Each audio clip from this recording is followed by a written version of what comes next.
വാതിൽ തുറന്നതും ഒരു ഷോർട്സ് മാത്രം ധരിച്ചകത്ത് നിൽക്കുന്ന മിഥുനെ കണ്ട് സിദ്ധു ഞെട്ടിക്കൊണ്ട് അഭിയെ നോക്കി. അവൻ മുഷ്ടി ചുരുട്ടിക്കൊണ്ട് ദേഷ്യം നിയന്ത്രിച്ചു. ആഹാ, ആരാ ഇത്? സിദ്ധാർത്ഥോ? എന്താണാവോ ഇവിടേക്ക് വന്നത്? പെട്ടെന്ന് അവരെ കണ്ടതിന്റെ ഞെട്ടൽ വിട്ടുമാറാതെ പുച്ഛത്തോടെ ചോദിച്ചുകൊണ്ടവൻ കൈകൾ മാറിൽ പിണച്ചു വെച്ചു. ഒരു നിമിഷത്തെ പകപ്പ് മാറിയതും സിദ്ധു അഭിയെ തിരിഞ്ഞു നോക്കി. എടാ, ഇത് മായ? അവന്റെ ചോദ്യത്തിൽ അഭി മറുപടി പറയാനാവാതെ കുഴഞ്ഞു. അപ്പൊ മായയെ കാണാൻ വന്നതാണല്ലേ? എന്നവാ അകത്തേക്ക് കയറ്. വാതിൽ മുഴുവനായി തുറന്നുകൊണ്ടവൻ ചിരിച്ചു. സിദ്ധുവിനൊന്നും മനസ്സിലാകുന്നുണ്ടായിരുന്നില്ല. അവൻ സംശയിച്ചുകൊണ്ട് അകത്തേക്കു കയറി. പുറത്തെ ബഹളം കേട്ടതുമായ നിലത്ത് ചിതറിക്കിടുന്ന തന്റെ ഡ്രസ്സ് എടുക്കാൻ ആഞ്ഞതും മുന്നിൽ നിൽക്കുന്ന സിദ്ധുവിനെ കണ്ട് അവൾ ഞെട്ടിക്കൊണ്ട് പിന്നിലേക്ക് നീങ്ങി. മായ? അവന് തനിക്കും ചുറ്റും നടക്കുന്നത് എന്താണെന്ന് മനസ്സിലാക്കാൻ കഴിഞ്ഞില്ല. തല കറങ്ങുന്നത് പോലെ തോന്നിയതും തലയിൽ കൈവച്ചുകൊണ്ട് അവൻ അടുത്തുള്ള സോഫയിലേക്ക് തളർന്നിരുന്നു. ഈ കാണുന്നതെല്ലാം ഒരു സ്വപ്നം മാത്രമാവണേ എന്ന് അവൻ ഉള്ളുകൊണ്ട് ആഗ്രഹിച്ചു. അഭി ഓടിച്ചത് അവൻ്റെ അടുത്തേക്ക് നിന്നു. ഡാ, എന്താടാ ഇത്? ഇത് ഇവൾ എന്നെ? അവൻ്റെ വാക്കുകൾ ഇടറിപ്പോയിരുന്നു. കണ്ണുകൾ നിറച്ചുകൊണ്ട് അഭിയെ നോക്കി പറയുന്ന സിദ്ധുവിനെ കാണെ അവൻ്റെ ഉള്ളൊന്ന് പിടഞ്ഞു. പുതപ്പ് മാറോട് ചേർത്ത് മാറി ഒരു സൈഡിലേക്ക് നീങ്ങി നിന്നു. സിദ്ധുവിൻ്റെ കണ്ണുകൾ അവളിൽ തന്നെയായിരുന്നു. താൻ പ്രാണനെ പോലെ സ്നേഹിച്ചവൾ ഇപ്പോ? അവൻ കണ്ണുകൾ ഇറുക്കി അടച്ചു. കണ്ണുനീർ അവൻ്റെ കവളിലൂടെ ഒലിച്ചിറങ്ങി. അവൻ്റെ അവസ്ഥ കണ്ട് മിഥുൻ ആർത്തു ചിരിച്ചു. ഇത് തന്നെയാടാ എനിക്ക് വേണ്ടത്. നീ നോവിച്ചത് മിഥുനെയാണ്. നീ എന്ത് വിചാരിച്ചു എന്നെ പറ്റി? ഇപ്പൊ എന്തു പറ്റി നിനക്ക്? എവിടെ പോയി നിന്റെ ഹീറോയിസം? പുച്ഛിച്ചുകൊണ്ട് പറയുന്ന മിഥുനെ ചവിട്ടിത്തെറിപ്പിച്ചുകൊണ്ട് അഭി അവൻ്റെ അടുത്തേക്ക് ചീറിപ്പാഞ്ഞു. ചി, നിർത്തട പൊന്ന മോനെ. ഒരു പീറപ്പെണ്ണിനെ വെച്ച് ചെറ്റത്തരം കാണിച്ചിട്ട് നിന്നെ ചിലക്കുന്നോ നീ?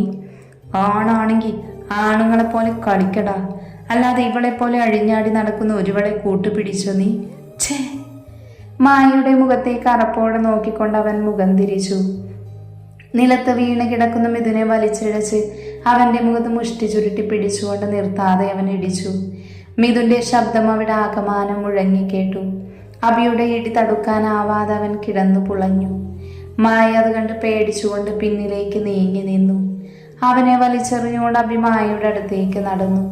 അവൾ വിറച്ചുകൊണ്ട് പുതപ്പ് ഒന്നുകൂടെ ചേർത്ത് പിടിച്ച് അവനെ നോക്കി. നിന്നെ ഞാൻ തൊടില്ല. നിന്നെ തൊട്ട എൻ്റെ കൈ നാറും. അത്രക്ക് അറപ്പാ തോന്നുന്നോടി നിന്നെ. ആ ഇരിക്കുന്നവനെ കണ്ടോ നീ? നിന്നെ ജീവനെ പോലെ സ്നേഹിച്ചത് കൊണ്ട് മാത്രമാ അവൻ ചലിക്കാതെ ഇരിക്കുന്നത്. അവൻ്റെ കൈ നിന്റെ മേൽ പതിഞ്ഞ നീ ജീവനോടെ ഉണ്ടാവില്ല.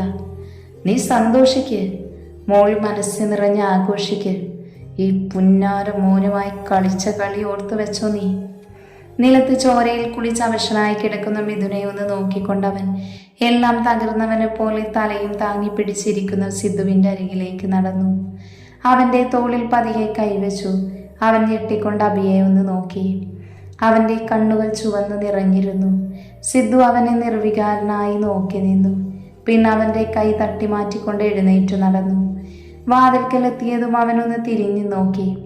പുതപ്പ് കൂട്ടിപ്പിടിച്ച് മിഥുനെ എഴുന്നേൽക്കാൻ സഹായിക്കുന്ന മായയെ അവൻ നോക്കി നിന്നു. പിന്നെ സ്വയം ഒന്ന് പുച്ഛിച്ച് ചിരിച്ചുകൊണ്ട് അവനൊരു പാവകണക്കെ തിരിഞ്ഞു നടന്നു. അഭി അവൻ പോകുന്നത് നോക്കി. ദേഷ്യത്തോടെ അവരെ നോക്കിക്കൊണ്ട് അവൻ അടുത്തുള്ള മേശ തട്ടി തെറിപ്പിച്ചു. ആ പോയവൻ എന്തെങ്കിലും ഒന്ന് പറ്റിയോ? ഒരുങ്ങിയിരുന്നോ? ഈ അഭിയെ ശരിക്കും കാണും നിങ്ങള്. താക്കീതോടെ പറഞ്ഞുകൊണ്ട് അവൻ സിദ്ധുവിന് പിറകെ ഓടി. അവൻ താഴേക്ക് എത്തുമ്പോഴേക്കും സിദ്ധു കാറുമായി പാഞ്ഞു പോയിരുന്നു. അഭി എന്ത് ചെയ്യണമെന്നറിയാതെ തലയ്ക്ക് കൈകൊടുത്ത് നിന്നു. ചുറ്റുമുള്ളതെല്ലാം മറന്ന് സിദ്ധു കാർ വേഗത്തിൽ ഓടിച്ചു. അവൻ്റെ മനസ്സിലൂടെ വെള്ള പുതപ്പ് മാറോട് ചേർത്ത് പിടിച്ചു നിൽക്കുന്ന മായയുടെ രൂപം തെളിഞ്ഞു വന്നു. കണ്ണുകൾ നിറഞ്ഞ് മുന്നിലുള്ള കാഴ്ച അവൻ അവ്യക്തമായി. കാറിന്റെ നിയന്ത്രണം വിട്ടൊരു മരത്തിൽ ചെന്നിടിച്ചു. സ്റ്റിയറിംഗിൽ ആഞ്ഞിടിച്ചുകൊണ്ട് അവൻ ഉറക്കെ കരഞ്ഞു. പുറത്ത് മഴ ആർത്ത് പെയ്തുകൊണ്ടിരുന്നു. ആ സമയം ഫോണിൽ നിർത്താതെയുള്ള ശബ്ദത്തിൽ സിദ്ധു ഞെട്ടി എഴുന്നേറ്റു. കരഞ്ഞ് തളർന്ന് സ്റ്റിയറിംഗിൽ തലചായ്ച്ച് അവൻ എപ്പോഴോ മയങ്ങിപ്പോയിരുന്നു. പോക്കറ്റിൽ നിന്ന് ഫോൺ എടുത്തു നോക്കി.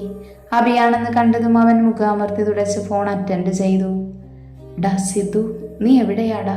ഒന്ന് പെട്ടെന്ന് വാ അച്ചായി. അബിയുടെ വാക്കുകൾ കേൾക്കെ സിദ്ധുവിന് ജീവൻ പോകുന്നത് പോലെ തോന്നി. അവൻ പെട്ടെന്ന് കാറ് സ്റ്റാർട്ട് ചെയ്ത് പാഞ്ഞു.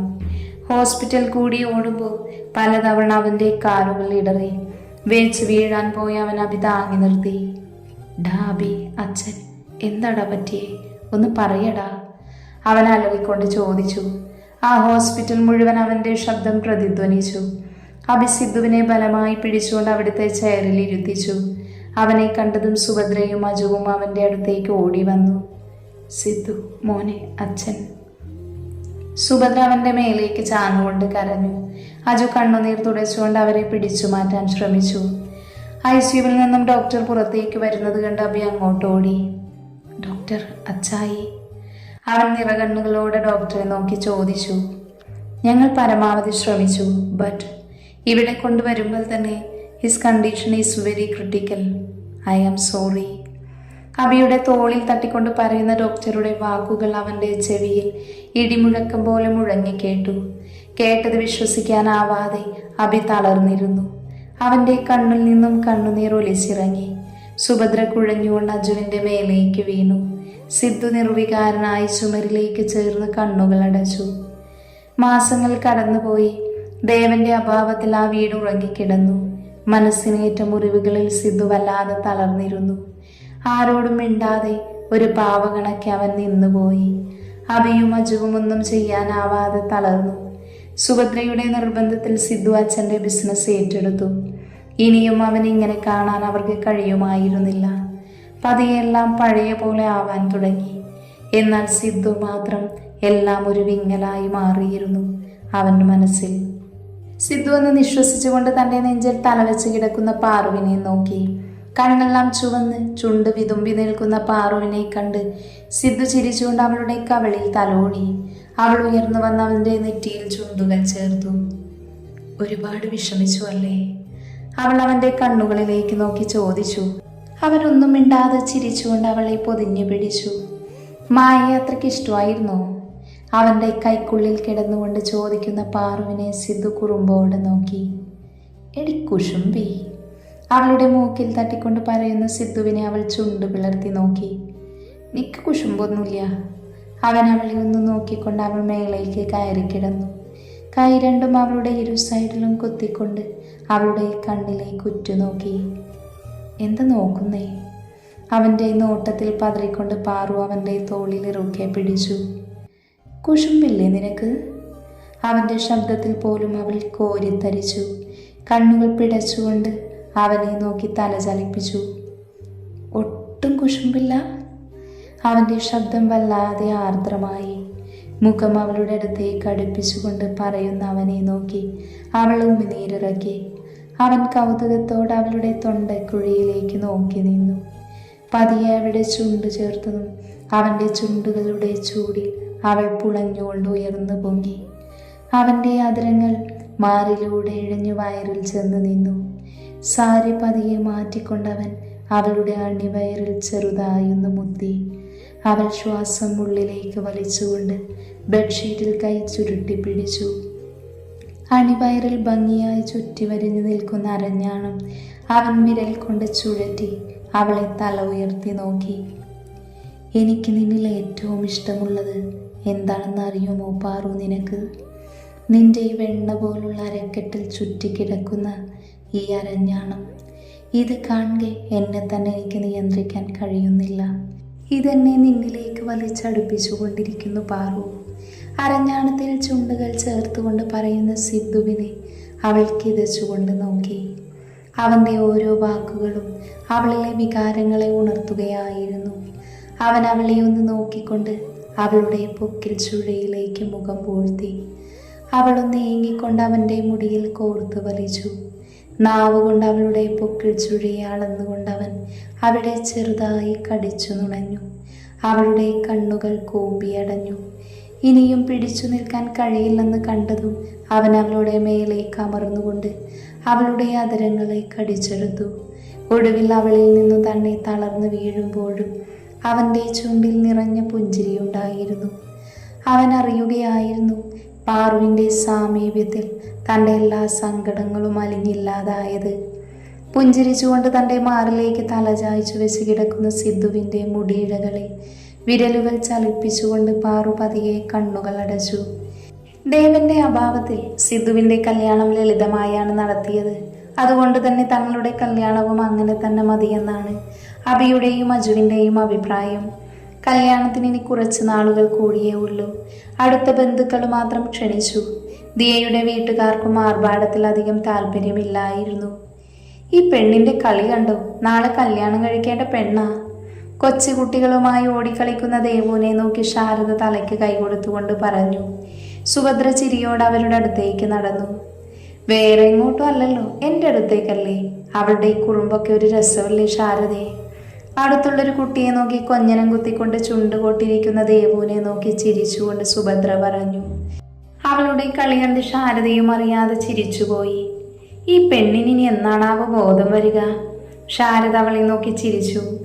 കുട്ടികൾക്ക് പിന്നാലെ പാവാടയും പിടിച്ചോടുന്ന ദേവുവിനെ അരയിലൂടെ പൊക്കിയെടുത്തുകൊണ്ട് അജു വാതിലിന് മറവിലേക്ക് നീങ്ങി നിന്നു. ഷോ അജു, ഞാൻ പേടിച്ചു പോയിട്ടോ. കിതച്ചുകൊണ്ട് പറയുന്ന അവളെ അജു കണ്ണുരുട്ടി നോക്കി. നീ എന്തിപ്പോ ഇങ്ങോട്ട് വരാത്തേ? അവൻ ഗൗരവത്തോടെ ചോദിച്ചു. അതോ അമ്മ പറഞ്ഞതാ, കല്യാണം കഴിക്കാൻ പോവല്ലേ, അപ്പം ഇങ്ങോട്ട് ഇനി അധികം വരരുതെന്ന്. അതെന്താ അജു? നിഷ്കളങ്കമായി പറയുന്ന ദേവുവിനെ കണ്ട അജുവിൻ്റെ ദേഷ്യമെല്ലാം ഒരു നിമിഷം കൊണ്ട് ഇല്ലാതായി. അവൻ ചിരിച്ചുകൊണ്ട് അവളുടെ കവിളിൽ കുത്തി. അവളുടെ ചുണ്ട് കൂർത്തു വന്നു. അവൻ അവളുടെ മുഖത്തേക്ക് തന്നെ ഉറ്റുനോക്കി. ഓടിക്കളിച്ച് വിയർത്തു നിൽക്കുവാണ് പെണ്ണ്. വിയർപ്പ് തുള്ളികൾ പറ്റിപ്പിടിച്ച നെറ്റിയിൽ അവൻ പതിയെ ചുണ്ടുകൾ ചേർത്തു. അവൾ അവൻ്റെ ഷർട്ടിൽ മുറുക്കെ പിടിച്ചു. ഡാ, ഇന്നൊരു ദിവസം കൂടി ക്ഷമിക്കടാ. പുറത്തുനിന്ന് സിദ്ധുവിൻ്റെ ശബ്ദം കേട്ടതും പിടഞ്ഞുകൊണ്ട് അവൻ മാറി നിന്നു. അജു പതിയെ തല ഉയർത്തി നോക്കി. തൻ്റെ മുന്നിൽ ചിരിച്ചുകൊണ്ട് നിൽക്കുന്ന സിദ്ധുവിനെയും അഭിയെയും പാറുവിനെയും കണ്ട് അജു നന്നായി ഒന്ന് ചിരിച്ചു കൊടുത്തു. ദേവു ഓടിപ്പോയി പാറുവിൻ്റെ അടുത്ത് പോയി നിന്നു. ഞാനല്ല, ഈ അജുവാ. അവൾ അജുവിനെ ചൂണ്ടി പറയുന്നത് കണ്ട് പാറു ചിരിച്ചുകൊണ്ട് അവളുടെ തലയിൽ കൊട്ടി. അവൾ നാവ് നീട്ടി സിദ്ധുവിനെയും അഭിയെയും നോക്കിക്കൊണ്ട് ഒറ്റ ഓട്ടം. അവളുടെ ഓട്ടം കണ്ട് ചിരിച്ചുകൊണ്ട് സിദ്ധു അജുവിനെ ഒന്ന് നോക്കി. അപ്പം ഞാനും അങ്ങോട്ട്. തല ചൊറിഞ്ഞുകൊണ്ട് പറയുന്ന അജുവിനെ കണ്ടവർ ഉറക്കെ പൊട്ടിച്ചിരിച്ചു. റൂമിലെത്തി അഭി ഫോൺ എടുത്ത് ദിയയെ വിളിച്ചു. 2 റിംഗ് ആയപ്പോഴേക്കും അവൾ കോൾ അറ്റൻഡ് ചെയ്തു. അഭി. അവളുടെ ആർദ്രമായ ശബ്ദം കേട്ടതും അഭിയുടെ ചുണ്ടിൽ പുഞ്ചിരി വിരിഞ്ഞു. എന്താ അഭി, എന്നെ മിസ് ചെയ്യുന്നുണ്ടോ? അവൾ പതിയെ അവനോട് ചോദിച്ചു. അവനൊന്ന് മൂളി. എന്താടി? അവളുടെ ചിരി ഫോണിൽ കൂടെ കേട്ടതും അഭി ദേഷ്യത്തോടെ ചോദിച്ചു. പിന്നെ എന്നെ ഓടിച്ചിട്ട ആളായിപ്പോ എന്നെ മിസ് ചെയ്യുന്നെന്ന് പറഞ്ഞാൽ ചിരിക്കാതിരിക്കോ? അവൾ കുറുമ്പോടെ പറഞ്ഞതും അവനും അറിയാതെ ചിരിച്ചുപോയി. അഭി, എനിക്ക് നിന്നെ കാണാൻ തോന്നുന്നു, അവൾ പതിഞ്ഞ സ്വരത്തിൽ അവനോട് പറഞ്ഞു. അവൻ ചിരിച്ചുകൊണ്ട് കിടക്കയിലേക്ക് ചാഞ്ഞു. എന്താ നീ ഒന്നും മിണ്ടാത്തേ? അവൻ്റെ മറുപടി ഒന്നും കേൾക്കാഞ്ഞ് നെറ്റി ചുളിച്ചുകൊണ്ട് അവൾ ചോദിച്ചു. Diya, I need A kiss. അവൻ്റെ ആർദ്രമായ ശബ്ദത്തിൽ അവളുടെ ചുണ്ടുകളിൽ കള്ളച്ചിരി വിരിഞ്ഞു. ഫോണിലൂടെ കേൾക്കുന്ന അവളുടെ മുറുകിയ നിശ്വാസത്തിൽ കുതിർന്ന ചുംബനത്തെ ആസ്വദിച്ചുകൊണ്ട് അവൻ തലയിണയിലേക്ക് മുഖം പൂഴ്ത്തി.